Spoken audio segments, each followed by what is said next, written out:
sesión 12, que es distocias por estenosis pélvicas y de partes blandas e inducción del trabajo de parto.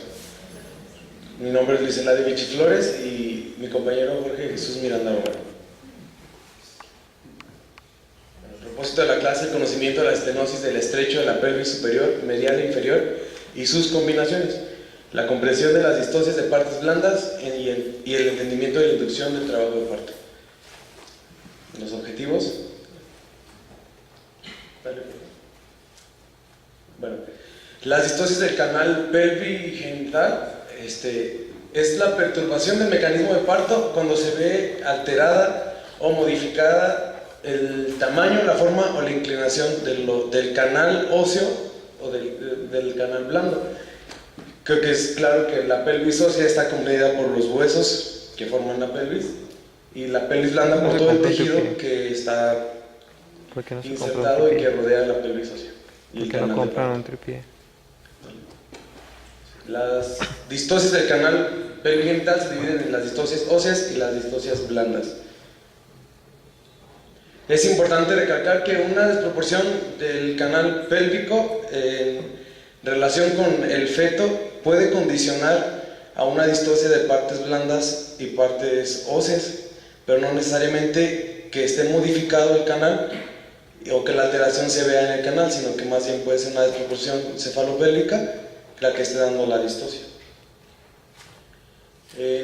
Las distocias óseas se van a dar por modificaciones del tamaño y que puede ser agrandada o estrechada. La agrandada va a provocar una rotación o una actitud anómala del feto. Es muy infrecuente que pase esto. En este caso la pelvis es más grande de lo que se necesita y el feto tiene más espacio para moverse y eso hace que se coloque en una presentación o situación que complique el parto, una transversa regularmente.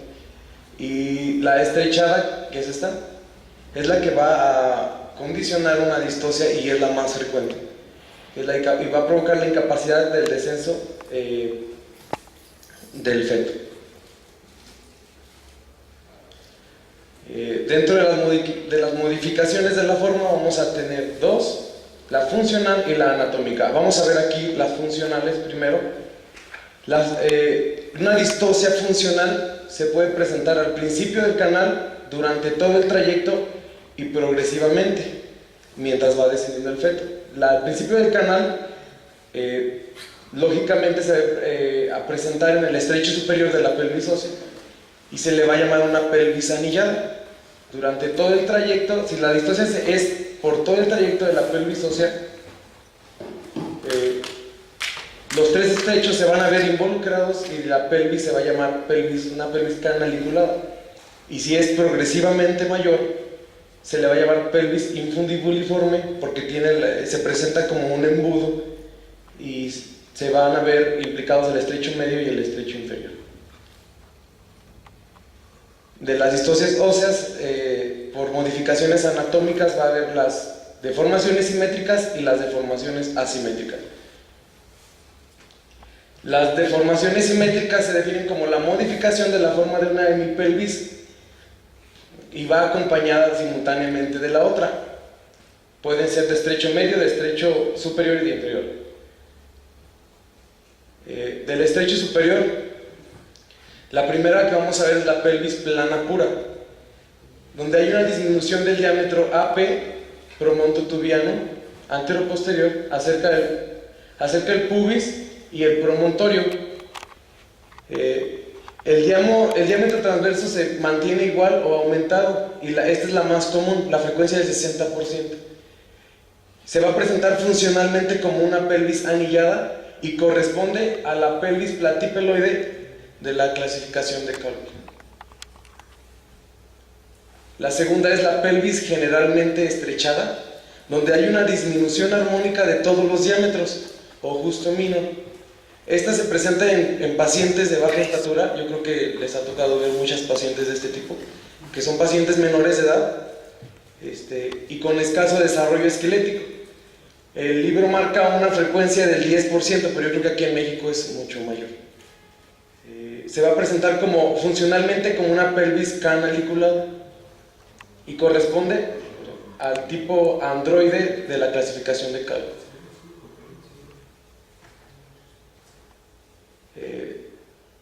La tercera es la pelvis transversalmente estrechada, donde el plano del estrecho superior es oval en sentido anteroposterior y donde tiene un predominio del conjugado obstétrico. Pero aquí es plano, y hay una dificultad del paso hasta el plano mesopélvico. Es la menos frecuente, con una frecuencia del 2%. Se va a presentar funcionalmente como una pelvis infundibuliforme y corresponde al tipo antropoide de la clasificación de Calvin. La última del estrecho superior que vamos a ver es la pelvis plana y generalmente estrechada. Es una combinación de las dos, donde la línea media del diámetro promonto pubiano está por debajo de 8.5 centímetros. Hay reducción de todos los diámetros y se presenta característicamente en las pacientes acondroplásicas, con una frecuencia del 5%. Se va a presentar funcionalmente como una pelvis canaliculada. Vamos a ver las deformaciones simétricas del estrecho medio. Puede haber tres tipos: la disminución de los diámetros transversos, la modificación de la pared anterior y la alteración de la pared posterior. En los diámetros transversos va a haber un acercamiento como tal de las paredes laterales. Eso va a condicionar una pelvis de canaliculada y es la más frecuente, la disminución de los transversos.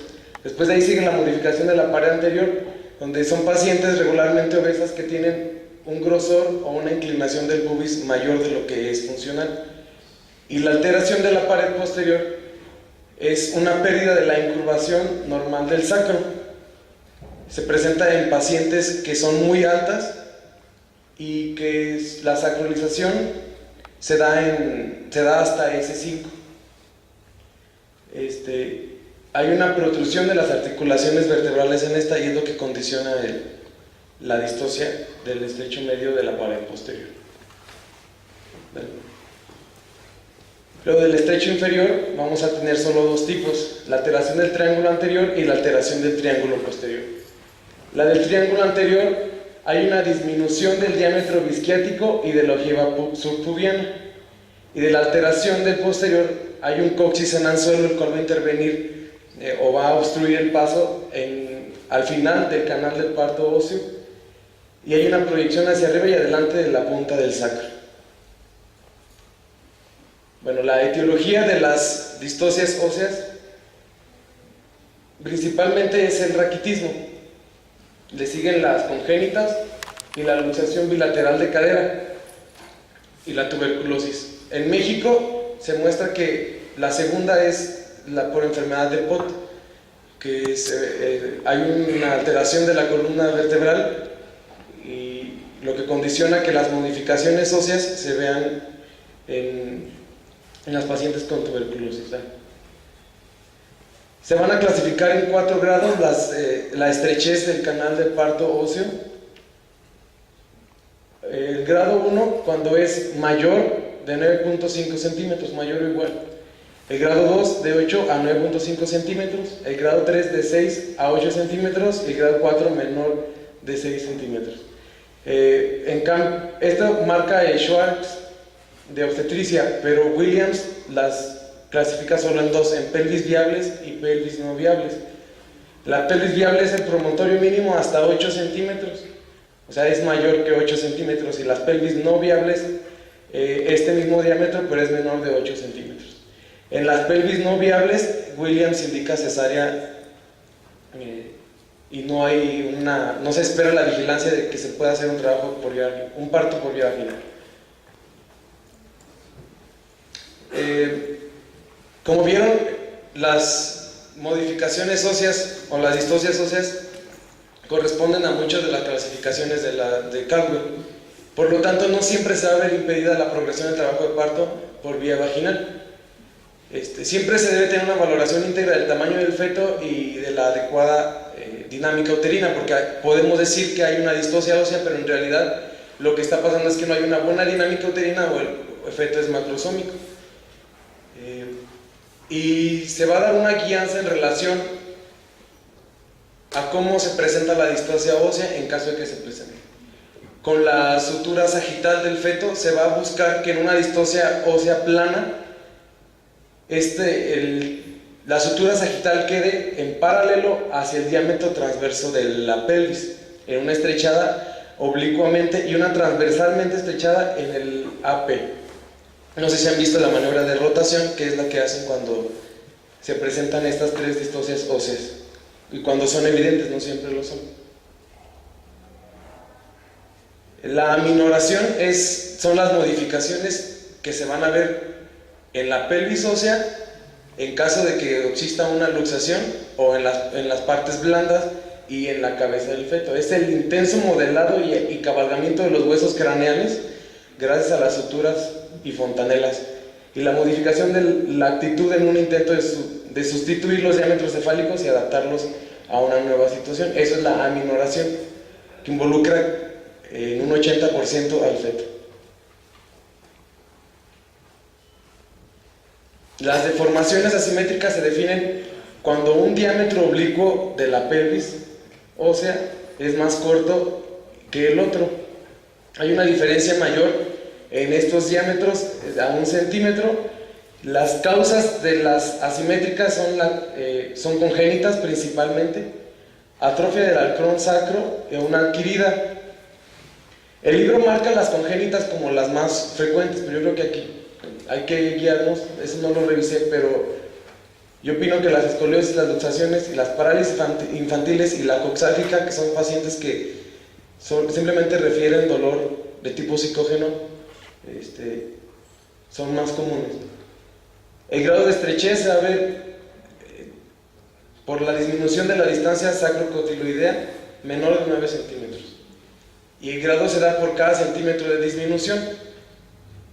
Se clasifican en ligeras, medianas, fuertes y violentas. Igual de 9 centímetros hacia abajo, menor de 9 a 8 son las ligeras, de 8 a 7 las medianas, de 7 a 6 las fuertes y menor de 6 las violentas.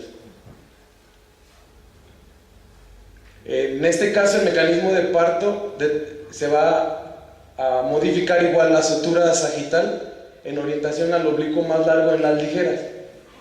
Las medianas hacia el más corto regularmente o al transverso, y las fuertes hacia el oblicuo corto. Las violentas nunca van a ser viables y son indicación necesaria. Las alteraciones de la inclinación puede haber una pelvis en retroversión, anteversión y una pelvis iliofemoral. El ángulo normal de la pelvis en relación a la columna vertebral es de 60 grados. Cuando es menor, se va a presentar una retroversión y la pelvis se va a proyectar hacia atrás. Cuando es mayor, hay una anteversión. Y la pelvis iliofemoral doble es cuando este ángulo se ve muy reducido porque hubo una luxación bilateral de cadera. Para diagnosticarla siempre es importante los antecedentes. La nacionalidad por la talla y el peso que manejan las razas, la locomoción tardía, que hay que investigar en las pacientes, preguntarles a qué edad comenzaron a caminar, ya que puede ser secundario a una patología en el caso de que hayan empezado tarde. La menarquia por trastornos endocrinológicos que pueden modificar también el canal de parto, las parálisis infantiles, la coxalgia, que es la que más frecuente presentan las mujeres de tipo psicógeno, enfermedad de Pott y las fracturas. La inspección siempre ve los rasgos, como el libro menciona, el raquitismo es la principal causa de las distocias óseas. Las deformaciones de la deambulación, hay que poner a la paciente a caminar, eso obviamente es en la consulta prenatal. La talla, la relación del tronco con los miembros inferiores en pacientes que son de estatura mediana, y descartar si es una alteración de la hormona de crecimiento o es por acondroplasia. Y las regiones glúteas van a dar mucha información en relación a las pelvis asimétricas. La exploración ginecológica se realiza igual de la misma manera y una pelvimetría externa e interna son las más importantes en el diagnóstico de una distosia ósea. El tratamiento en una distosia simple se realiza siempre la prueba de parto por decajamiento de las maniobras de Leopold, y la cesárea siempre está indicada en la desproporción cefalopélvica absoluta o distosia compleja. Regularmente es en las violentas donde definitivamente está indicada una cesárea. Bueno, vamos a ver las distocias blandas, esto es más rápido.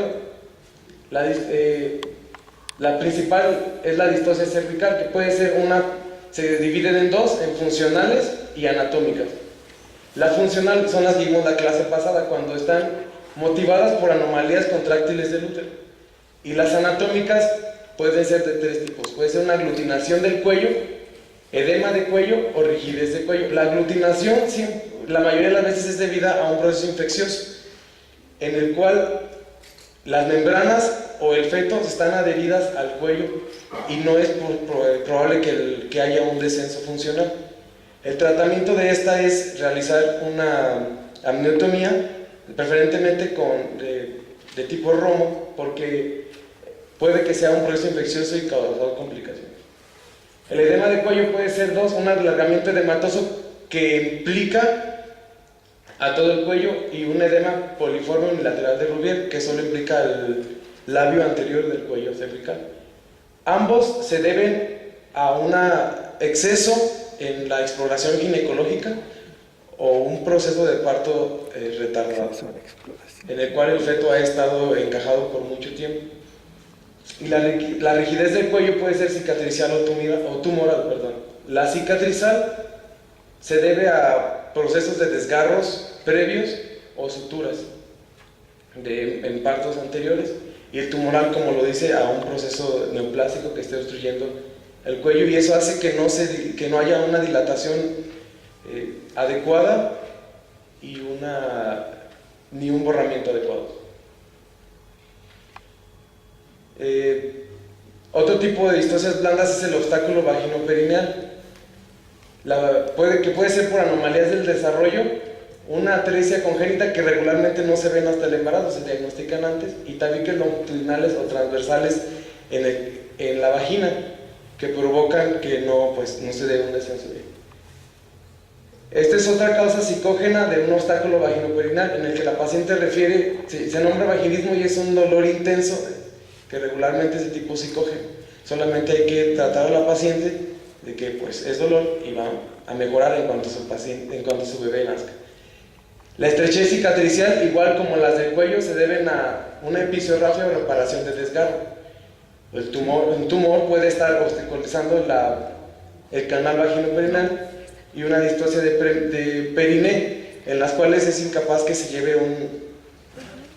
un parto cuando son primigestas, cuando hay edema, que ha durado ya mucho el feto ahí a nivel del periné ya, o una cicatriz profunda por trauma o también por reparación de episiotomía.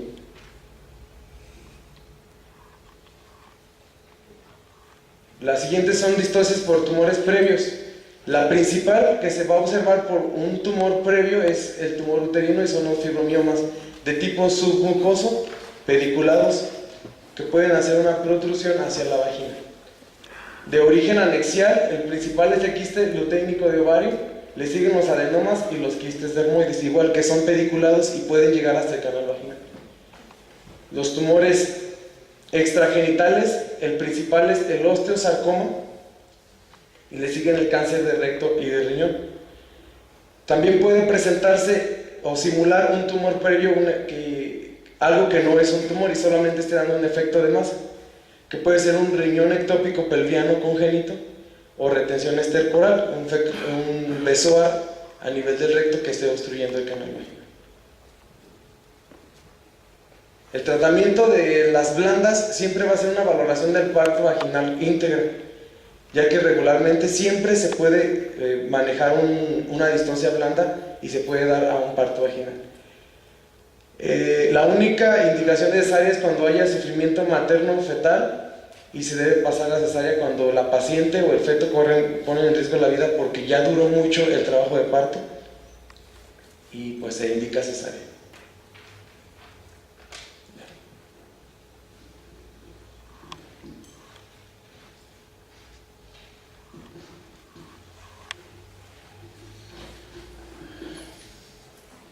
Buenos días.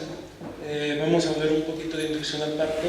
Primero que nada vamos a definir un poco. Inducción es la estimulación de las contracciones uterinas antes del inicio espontáneo del trabajo de parto, haya o no rotura de membranas, y conducción se refiere a la estimulación de las contracciones espontáneas que se consideran inadecuadas por falta de dilatación del cuello.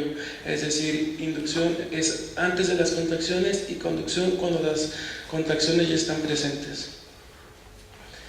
¿Cuándo se indica la inducción al parto? Cuando los beneficios del parto son mayores para la madre y el feto que continuar el embarazo, o cuando hay circunstancias que requieren una atención inmediata.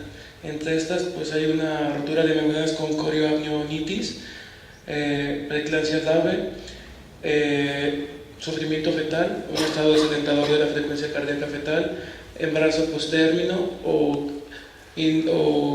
condiciones de la madre como hipertensión arterial crónica o diabetes materna. Bueno, esto dice el libro, pero de los que ya estamos en guardias, ¿cuántas preeclampsias grave han visto que le inducen el parto?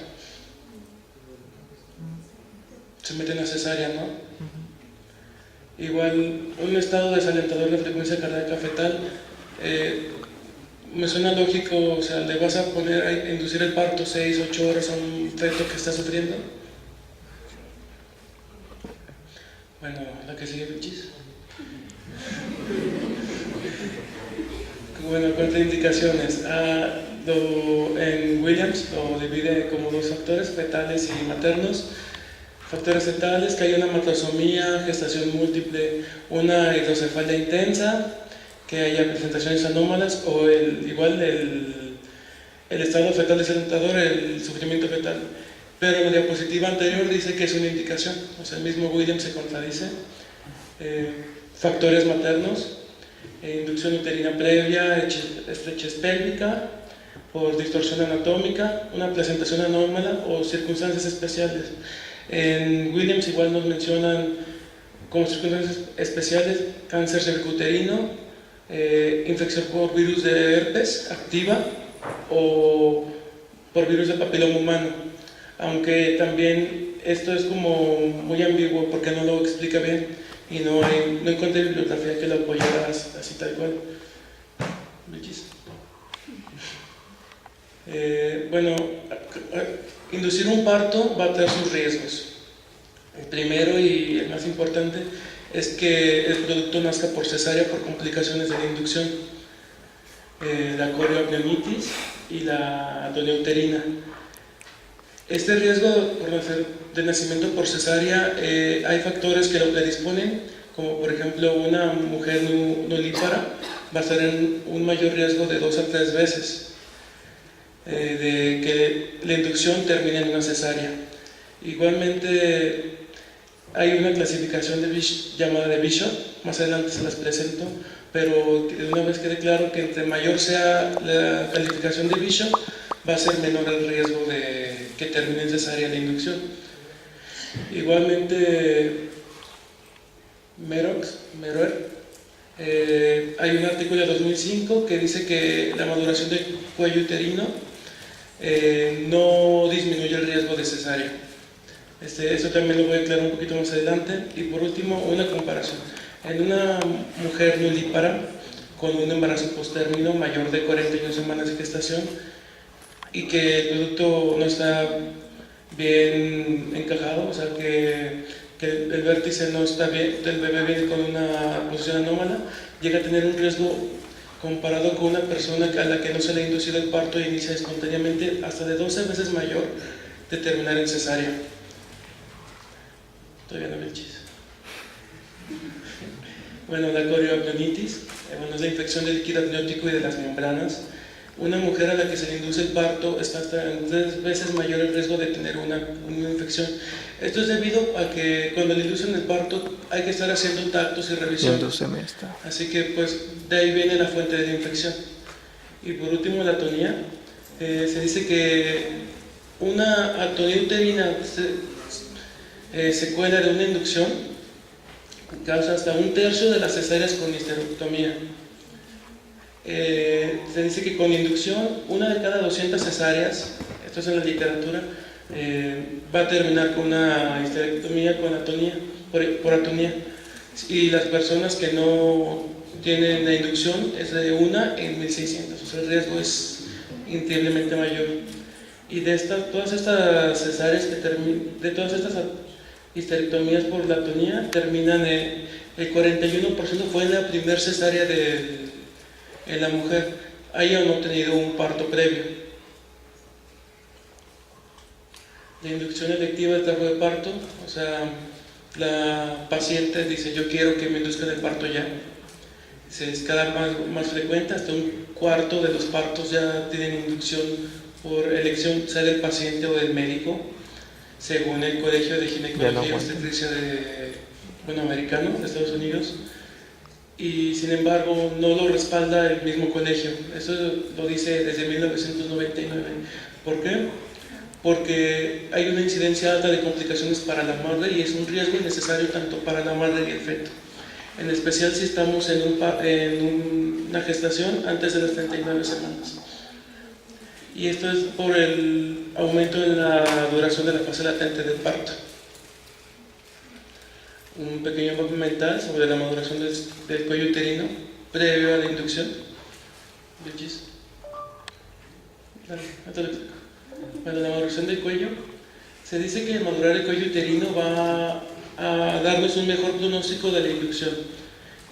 Y esto nos lo van a decir ciertos factores como es la multiparidad, un índice de masa corporal menor a 30, un cuello uterino favorable, un peso del feto al nacer menor de 3.500 gramos, y esto es apoyado por Peregrine y Pevsner en 2006 y 2009 respectivamente. Bueno, un cuello uterino favorable, ¿a qué se refiere?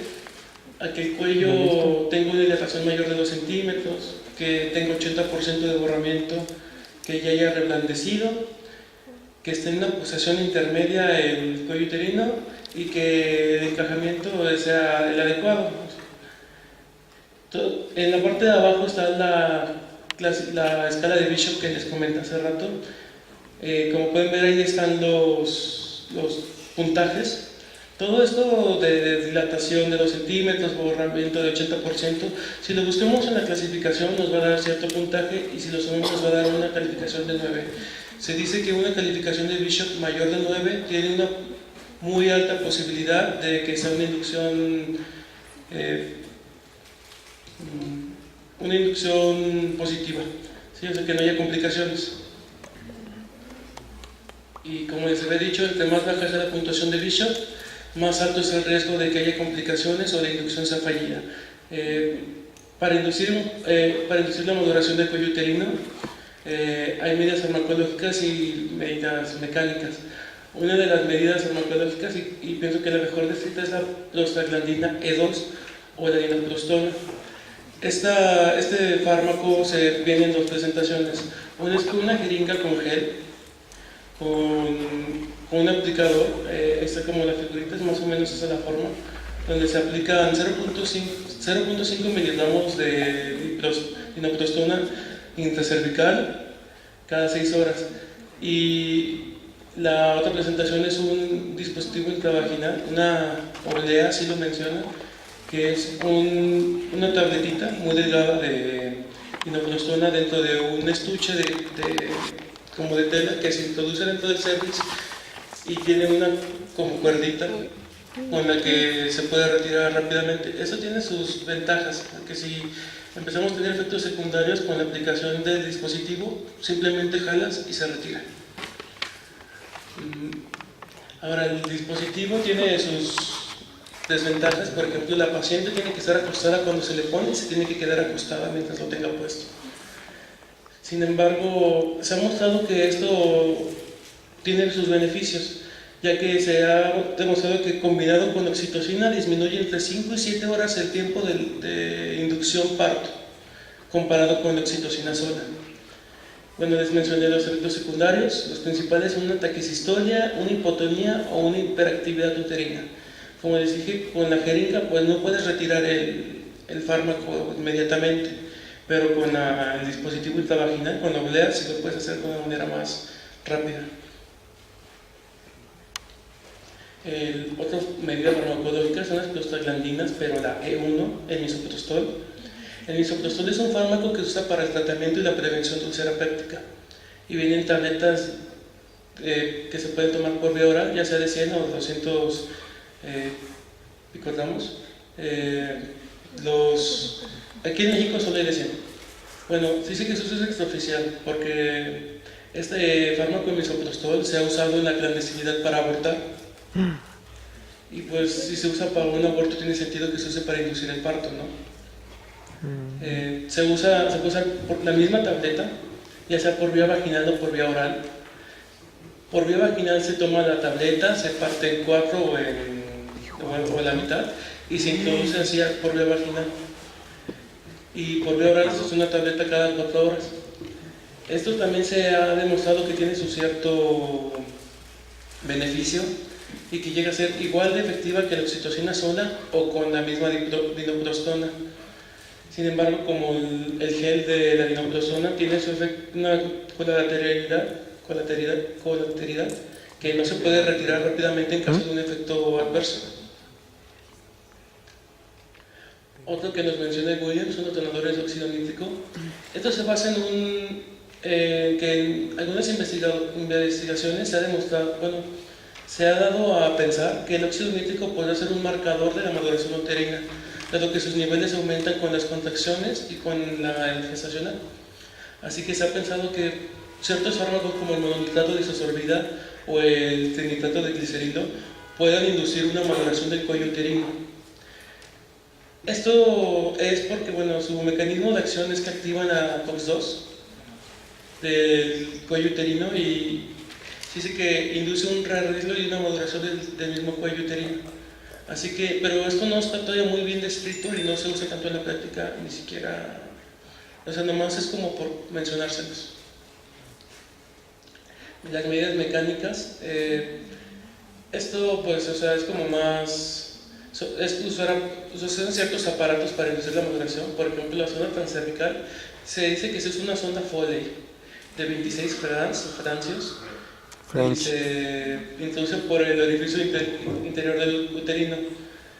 Se dice que esta presión que ejerce la misma sonda va a inducir la maduración, pero pues introducir una sonda Foley es un riesgo de infección, o sea que también hay un alto riesgo de producir una corioamnionitis al usar este método. Hay una técnica modificada que es la ICSI, por sus siglas en español, es una infusión de solución salina extraamniótica.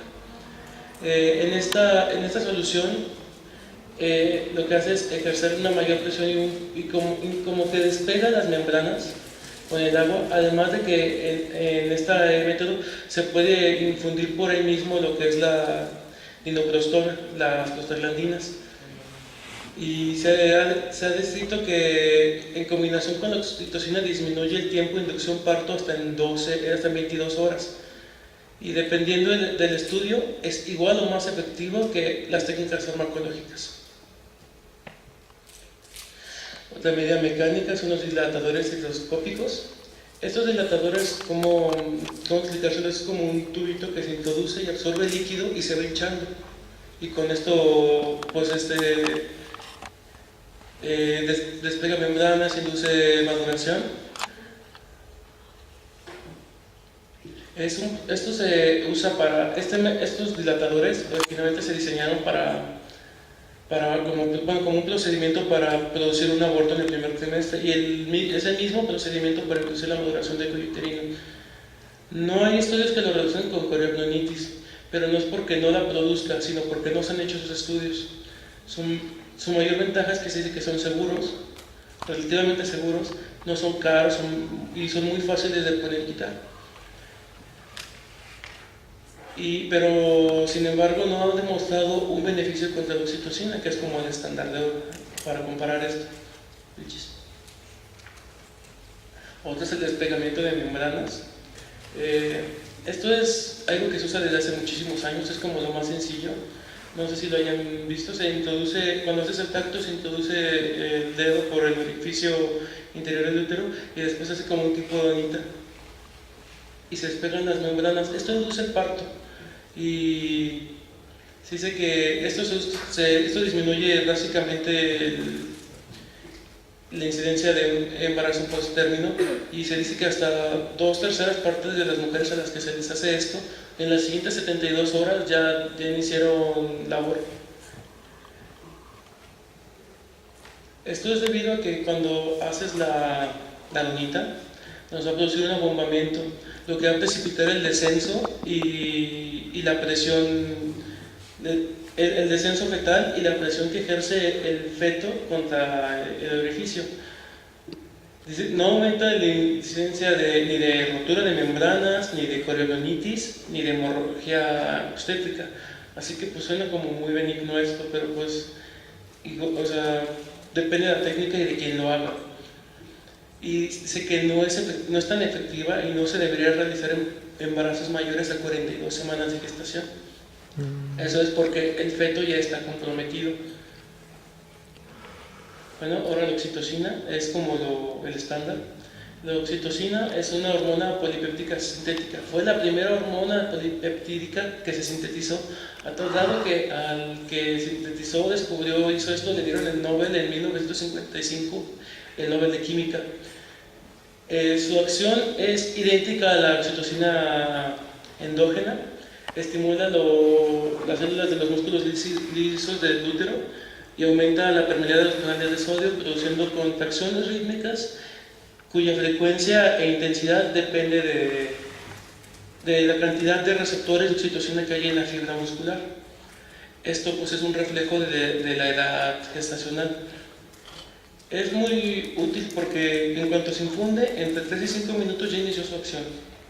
Y también su vida media es más o menos como de 5 minutos, lo que quiere decir que si vemos que nos produce una complicación, simplemente la quitamos y a los 5 minutos ya nos quitamos de ese problema.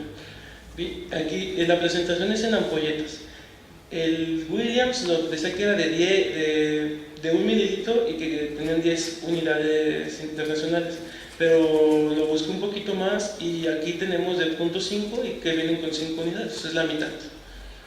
Y se diluyen en una solución cristaloide de 1000 mililitros de 1000 cc. Es mejor que sea en una glucosada, porque si se usa en una Hartmann o en una fisiológica, la oxitocina se puede inactivar y en la glucosada no es así.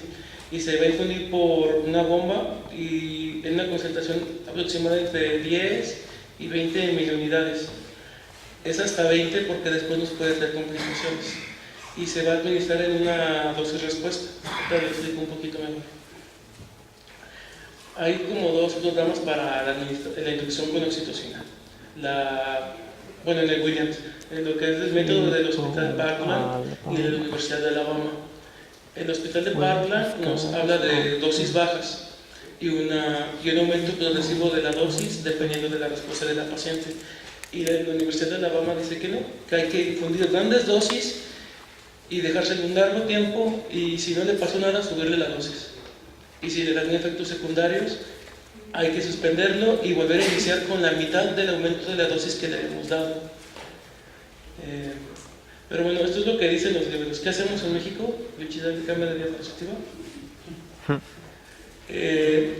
Se dice que vamos a administrar 2 miliunidades por minuto más o menos de oxitocina y de ahí que estar revisando a la paciente. Ya saben, estarla espanciando, ver cuántas contracciones hay en 10 minutos, cada 30 minutos, cada hora. Bueno, depende mucho del encargado, la verdad.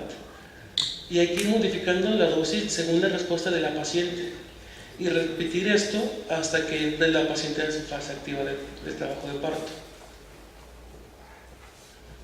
¿Qué riesgos nos puede traer la inducción con oxitocina? Nos hablan de ruptura uterina. En el libro dice que es raro, muy raro. Así. Dice que en 17,000 pacientes que se estudiaron no hubo ruptura ninguna. Sin embargo, yo tengo como mes y medio en gine y la verdad sí he visto por ahí que haya estas complicaciones y que se me hace como un poco irreal en nuestro medio. Además, la oxitocina comparte una estructura similar con la hormona antidiurética, así que no se puede producir eso. Una disminución en la depuración renal del agua. Pero esto, como les he dicho, es cuando se administra a razones mayores de 20 unidades por mililitro. Igualmente, como se dice, si se infunde mucha solución por vena permeable, eso nos puede causar una toxicidad por agua y puede hacer que la paciente convulsione. Muchas gracias.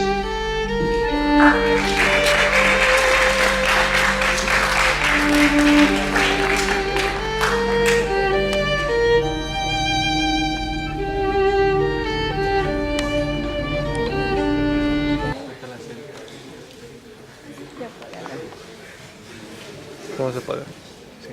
Ahí le presionas ahí donde tienes el dedo.